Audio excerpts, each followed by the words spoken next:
Hello friends, इस video में आज हम सिखाएंगे कक्षा 6 के लिए गणित। और गणित में इकाई संख्या 3 पूर्णांक और पूर्णांक के अंतर्गत अभ्यास 3E में सिखाएंगे पूर्णांकों में भाग संक्रिया। तो पूर्णांकों में भाग करना सिखाएंगे।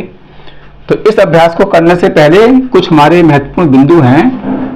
इन बिंदुओं को आप ध्यान में रखेंगे और इनको याद रखेंगे, चाहे तो इनको अपनी अभ्यास पुस्तिका में उतार सकते हैं। तो पहला है, यदि भाज्य और भाजक समान चिन्ह के हों तो भागफल धनात्मक होता है। कहने का मतलब यह है कि भाज्य और भाजक यदि दोनों धनात्मक हो या दोनों ऋणात्मक हो तो उनका भागफल हमेशा धनात्मक होता है। दूसरा बिंदु है, यदि भाज्य और भाजक विपरीत चिन्ह के हों तो भागफल ऋणात्मक होता है। अब यदि भाज्य और भाजक दोनों संख्याएं विपरीत मतलब एक संख्या प्लस में हो और एक संख्या माइनस में हो तो उसका भागफल आएगा ऋणात्मक। तीसरा है, किसी शून्येतर पूर्णांक में उसी पूर्णांक से भाग देने पर भागफल सदैव 1 होता है। यदि किसी संख्या में उसी संख्या से भाग करेंगे तो भागफल हमेशा 1 आएगा। और चौथा है, किसी पूर्णांक में 1 से भाग करने पर भागफल वही पूर्णांक होता है। बिंदु नंबर 5 है, पूर्णांक में शून्य से किसी शून्येतर पूर्णांक से भाग देने पर प्रत्येक दिशा में भागफल 0 आता है। तो ये कुछ महत्वपूर्ण बिंदु हैं। इन बिंदुओं को आप ध्यान देंगे और इनको अपने अभ्यास पुस्तिका में लिख लेंगे। तो अब पहला सवाल है, भागफल ज्ञात कीजिए। तो इसमें पहली संख्या है 21 और दूसरी संख्या है -3। तो 21 हो गया हमारा धनात्मक और -3 हो गया ऋणात्मक। इसको इस तरह से परमेय संख्या के रूप में लिख लेंगे -3। अब जैसा कि हम जानते हैं कि यदि भाज्य और भाजक समान चिन्ह के हों तो भागफल आएगा धनात्मक, और यदि भाज्य और भाजक विपरीत चिन्ह के हों तो इसमें भाज्य और भाजक दोनों विपरीत हैं, क्योंकि एक है धनात्मक और एक है ऋणात्मक, तो इसका भागफल ऋणात्मक आएगा, माइनस में आएगा। अब 3 से भाग करेंगे किसमें, 3 सत्ते 21, तो -7 इसका भागफल प्राप्त हो गया। अब करते हैं सवाल नंबर खा के लिए हल करते हैं। -36 भाग करना है 9 से। तो एक संख्या इसमें ऋणात्मक, एक है धनात्मक। ये दोनों चिन्ह विपरीत हैं और विपरीत चिन्ह होने पर भागफल आता है ऋणात्मक में। तो 9 से भाग करेंगे 36 में, 9 चौक 36 -4 आंसर। सवाल नंबर गा कैसे करेंगे, -18 में भाग करेंगे -6 से। अब इसमें दोनों चिन्ह समान हैं, ऋणात्मक हैं, तो इसका भागफल आएगा धनात्मक। जैसा कि हम जानते हैं कि दोनों चिन्ह चाहे वो ऋणात्मक हो चाहे धनात्मक हो, भागफल हमेशा धनात्मक आता है। तो 6 से भाग करें 18 में, 6 3 18, 3 भागफल आ गया इसका। अब सवाल नंबर 35 में भाग करना है -7 से। तो इसमें एक संख्या है धनात्मक और एक संख्या है ऋणात्मक। विपरीत चिन्ह होने पर माइनस का चिन्ह होगा, और 7 से भाग करेंगे 35 में, 7 पंजे 35, -5 इसका भागफल हो गया। अब नंबर है अणा, इसको हल करना है। 0 में भाग करेंगे -11 से। तो किसी भी संख्या से 0 में भाग करते हैं तो भागफल हमेशा 0 आता है। सवाल नंबर 4 है। तो 4 में एक संख्या है 1728 और भाग करना है इसमें 12 से। तो इसमें एक संख्या ऋणात्मक है, एक संख्या धनात्मक है, विपरीत चिन्ह है। और विपरीत चिन्ह होने पर भागफल हमेशा ऋणात्मक आएगा, माइनस में आएगा। 12 से भाग करेंगे, 12 से 1728 में भाग करना है, तो 12 से भाग करेंगे पहले 17 में, 12 एकम 12, 7 में से 2 हटाएंगे 5, लिखेंगे 2।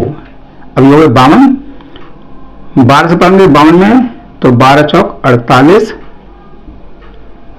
घटाएंगे 2 में से 8 में घटेगा, धाई लेंगे, 12 में से 8 गया 4, यहाँ से धाई थी तो यहाँ 4 रह गया, 4 में से 4 गया 0, उतारेंगे 8। अब ये 48 हो गए, 12 से करेंगे 48 में भाग, 12 चौक 48, तो भाग करने पर हमारा आ गया 144, तो माइनस 144 इसका भागफल हो गया। अब देखते हैं आपको सवाल नंबर ता को हल करना है। तो पहली संख्या है माइनस 15,625 और भाग करना है 125 से। एक संख्या है ऋणात्मक और एक है धनात्मक, दोनों में विपरीत चिन्ह है और विपरीत चिन्ह होने पर भागफल आता है ऋणात्मक। तो 125 से भाग करना है 15,625 में, तो ये संख्या बड़ी है तो इसमें पारा पड़ेंगे 12 का। 12 का पारा पड़ेंगे 15 में, 12 एकम 12, एक बार गया, और 1 से गुणा करेंगे 125 में, तो 125 घटाएंगे, 6 में से 5 गया 1, 5 में से 2 गया 3, उतारेंगे ये संख्या 2। अब 12 का पारा पड़ेंगे 31 में, 12 दूनी 24, और 2 से गुणा कर लेंगे 125 में, 2 पंजे 10, 2 दूनी 4, 5, 2 एकम 2, घटाएंगे, 2 में से 0 घटाएंगे 2, 1 में से 5 नहीं घटाएगा, धाई लेंगे, 11 में से 5 घटाएंगे 6, और यहाँ रह गया 2, 2 में से 2 घटाएंगे 0, उतारेंगे इसके बाद की संख्या। अब 12 का पारा पड़ेंगे 62 में, तो 12 पंजे 60, 5 बार गया, और 5 से 125 में गुणा कर लेंगे, 5 पंजे 25, हासिल 2, 5 दूनी 10 और 2 12, 5 एकम 5 और 1 6, घटाएंगे तो कुछ नहीं बचेगा, तो भाग करने पर आ गया 125। ये हमारा 125 आंसर प्राप्त हो गया। ऐसे ही नंबर था करना है, -729 में भाग करेंगे -9 से। अब इसमें दोनों संख्याएं ऋणात्मक हैं, जब दोनों संख्याएं के चिन्ह समान होते हैं तो भागफल आता है धनात्मक। 9 से भाग करेंगे पहले 72 में, 9 अट्ठे 72 और 9 एकम 9, तो इसका उत्तर हो गया 81, भागफल 81। ऐसे ही नंबर दा करना है। ये सभी सवाल इसी प्रकार से करने हैं। 1051 में भाग करेंगे -1 से, तो इसमें विपरीत चिन्ह है, क्योंकि एक संख्या है धनात्मक और एक है ऋणात्मक, तो विपरीत चिन्ह में माइनस का चिन्ह आता है। 1 से किसी भी संख्या में भाग करेंगे तो उसका उत्तर वही संख्या आती है 1051। तो इसका भागफल आ गया 1051। नंबर धा है 20,000 में भाग करेंगे -1000 से। इसमें भी विपरीत चिन्ह है, क्योंकि एक संख्या में है प्लस का चिन्ह, एक में है माइनस का चिन्ह। विपरीत चिन्ह होने पर भागफल ऋणात्मक होता है, माइनस में होगा। 1000 से भाग करेंगे तो 3 जीरो से 3 जीरो काट देंगे, ये बचेगा माइनस का 20 भागफल। अब नंबर ना 17,625 में 672 में भाग करना है -17,672 से। तो ये भी विपरीत चिन्ह वाली संख्या है, एक है धनात्मक एक है ऋणात्मक। विपरीत चिन्ह होने पर भागफल आएगा ऋणात्मक में। तो जब किसी भी संख्या से उसी संख्या में भाग करें तो भागफल 1 प्राप्त होता है, तो इसका आगे भागफल 1। इसमें एक सवाल भूलवश रह गया था, उसको भी हल कर लेते हैं। तो -51 में भाग करेंगे 17 से, तो इसमें विपरीत चिन्ह है, क्योंकि एक संख्या है ऋणात्मक, एक संख्या है धनात्मक। विपरीत चिन्ह होने पर भागफल आएगा ऋणात्मक में। 17 से भाग करेंगे, 17 × 51, तो -3 आ गया इसका भागफल। सवाल नंबर 2, प्रश्नवाचक चिन्ह के स्थान पर संख्या होगी, तो ये हमारा सवाल है और देखेंगे इसका उत्तर क्या आएगा। इन 4 विकल्प में से जो विकल्प सही होगा उसको हमने चुनना है। तो सबसे पहले ब्रैकेट की संख्याएं खोल लेते हैं। तो 18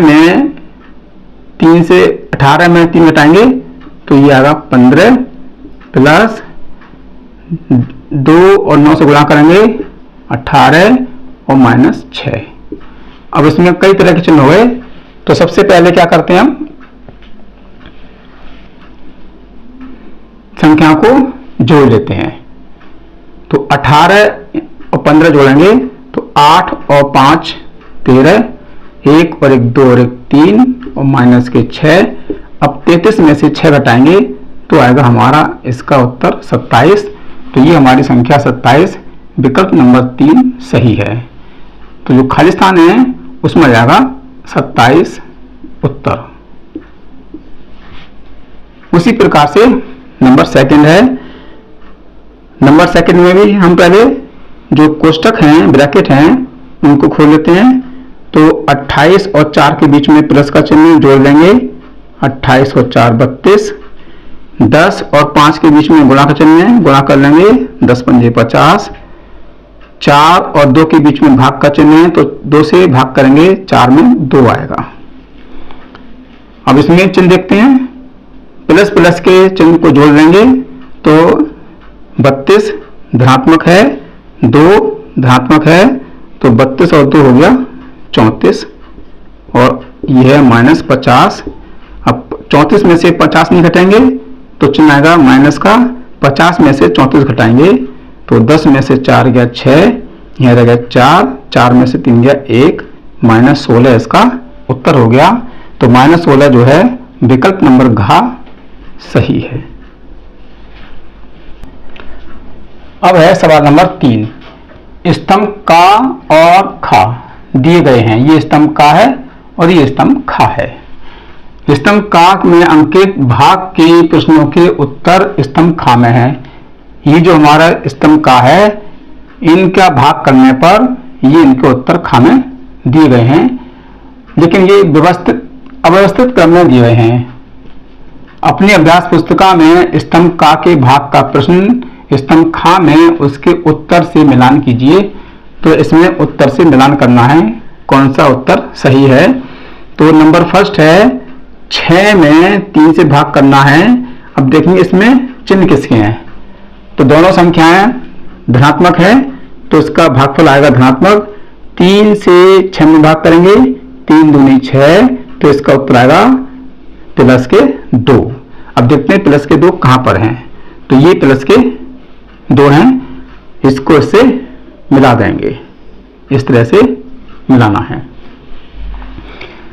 नंबर सेकंड है -12 भाग करना है 6 से, तो 6 से -12 में भाग करेंगे। एक संख्या ऋणात्मक है, एक संख्या धनात्मक है, दोनों संख्याएं में विपरीत चिन्ह है, तो इसका भागफल आएगा ऋणात्मक। अब 6 से भाग करेंगे 12 में, 6 दूनी 12, तो -2 में इसका उत्तर आएगा। देखते हैं -2 कहाँ है, ये -2 है, तो इसके इससे मिलान कर देंगे 2 से, यहां चिन्ह लगा लेते हैं। अब नंबर थर्ड है 18 में भाग करना है -6 से। एक संख्या धनात्मक, एक संख्या ऋणात्मक, विपरीत चिन्ह है, तो भागफल आएगा ऋणात्मक यानी माइनस में। 6 से भाग करेंगे 18 में, 6 3 18 तो -3 उत्तर आएगा। ये हमारा -3 है, इसका मिलान करेंगे -3 से। अब अगला है दोनों संख्याएं ऋणात्मक है तो भागफल आएगा धनात्मक। 7 से 21 में भाग करेंगे, 7 या 21, तो प्लस के 3 आएंगे, ये हमारा प्लस का 3 है, इसको इससे मिलान कर देंगे। 24 में भाग करना है 4 से, इसमें दोनों संख्याएं समान हैं, चिन्ह समान हैं, दोनों धनात्मक हैं तो भागफल आएगा धनात्मक। 4 से 24 में भाग करेंगे तो 4 का पारा पड़ेंगे 24 में, 4 6 24, 6 उत्तर आएगा तो 6 से इसको मिला देंगे। फिर है -25 में भाग करना है -5 से। इसमें भी दोनों संख्याएं ऋणात्मक हैं। जब दोनों संख्याएं चाहे धनात्मक हो चाहे ऋणात्मक हो, उसका भागफल हमेशा धनात्मक आता है। तो 5 से भाग करेंगे 25 में, 5 पंजे 25 प्लस 5 इसका भागफल आ जाएगा, तो 5 से मिलान कर देंगे। नेक्स्ट है -21 में भाग करना है 3 से। तो हम देखते हैं कि एक संख्या ऋणात्मक है, एक संख्या धनात्मक है, विपरीत चिन्ह है, और विपरीत चिन्ह में भागफल आता है ऋणात्मक में, यानी माइनस में आएगा। 3 से भाग करेंगे 21 में, 3 7 21 माइनस, तो इससे भाग करने पर हमारा भागफल प्राप्त हुआ -7। इसको -7 से मिलाएंगे, ये इसका भागफल हो गया -7। अगला है 28 भाग का चिन्ह -7। एक संख्या धनात्मक है, एक संख्या ऋणात्मक है, तो इसमें विपरीत चिन्ह हो गए, और विपरीत चिन्ह में भागफल आता है ऋणात्मक में, यानी माइनस में आएगा। 7 से भाग करेंगे 28 में, 7 चौक 28, तो -4 आंसर, ये हमारा -4 है, तो इसको हम -4 से मिला देंगे। तो इस प्रकार से ये अव्यवस्थित क्रम में था, तो हमने इसको सही उत्तर से मिलान कर दिया। अब इस अभ्यास का सवाल नंबर 4 अंतिम सवाल है। प्रश्न के प्रत्येक खंड में उत्तर के 4 विकल्प दिए गए हैं। इन उत्तरों में से केवल एक सही है। सही उत्तर अपनी अभ्यास पुस्तिका में लिखिए। अब ये हमारे ये सवाल है, इस सवाल का उत्तर हम यहाँ लिखेंगे, और ये 4 विकल्प दे रखे हैं। इन 4 विकल्प में से देखेंगे कौन सा विकल्प सही है। तो पहला सवाल क्या है, -36 में भाग करना है 9 से। तो ये संख्या है ऋणात्मक और दूसरी है धनात्मक, विपरीत चिन्ह होते हैं, तो उसमें भागफल होता है ऋणात्मक यानी ऋण। तो इसका उत्तर हो गया हमारा ऋण, यहां लिखेंगे ऋण। ये इसका सही उत्तर हो गया। नंबर का है 27 में भाग करना है -3 से। तो एक संख्या धनात्मक है और एक संख्या ऋणात्मक है। जब विपरीत चिन्ह होते हैं, तो जैसा कि हम जानते हैं कि विपरीत चिन्ह में भागफल आता है ऋणात्मक, तो इसका चिन्ह भी क्या आएगा ऋणात्मक, यानी ऋण।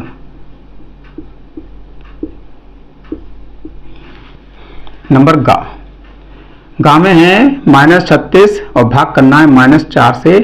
तो -4 से -36 में भाग करेंगे।